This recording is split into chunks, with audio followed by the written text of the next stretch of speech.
So there turns out there is one last conservative college group. I found this interesting. Using quantitative analysis, University of Iowa researchers found that on average, fraternity and sorority members enter college with more conservative political views than their peers. And while their peers become more liberal over 4 years of college, Greeks remained more conservative.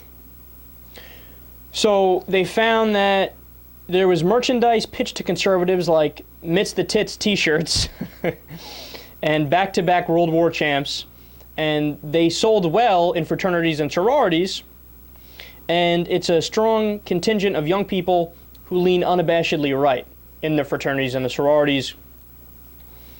And like most members of college, there's also the caveat that they're more socially liberal. Of course, they're doing keg stands every night and sleeping with random people, so how can you be socially conservative under those circumstances? And they say, I love this quote. Hold on, let me find it. Quote, "It's become so generic and typical for college students to be liberal that the definition of cool has almost reversed. So, quote, it's cool to be conservative because everybody's liberal."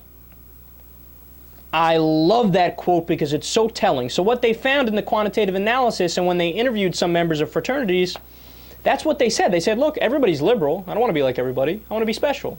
So I'm conservative. I love that finding, man. That's so telling. That's so telling. Because it shows you how deep thinkers they are, how intellectual they are. The only reason they call themselves conservative is because they want to be contrarian. They want to feel like they're special. So awesome. How little intelligence does it take to think like that? Like, that's such a primitive way of thinking. Everybody thinks this, I'll think the opposite, and that makes me special. Yeah. I mean, it's like a grade school way of thinking. And then I also love this finding because I don't want frat brothers on my team, right? I mean, look, I don't want to talk in broad strokes here, but do you guys have any idea what frat boys go through when they're hazing? And look, I don't know specifically what it's like with sorority girls. I'm sure it's somewhat similar. But I know some people who went through hazing. And I know people who were in fraternities, and now, you know, they look back, they're like, oh, what was I thinking? I mean, they took freezing showers, they run laps butt naked, they make fools of themselves and have to do embarrassing public sexual acts. And it's all just to fit in. It's all to just be part of the cool group. And to me, it's a literal example of how people who are authoritarians, how they think.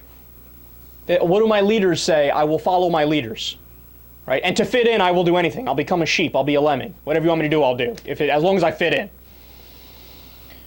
And again, it just goes back to how much these guys don't care about personal individual growth and they care more about the collective. I think it's pathetic. I really do. So I don't want those guys on my team. Thank you. Please vote for Mitt Romney, all you frat boys. After you're done, you know, sticking carrots up your ass or whatever it is for the hazing thing you do, you guys can all go vote for Mitt Romney and do a circle jerk.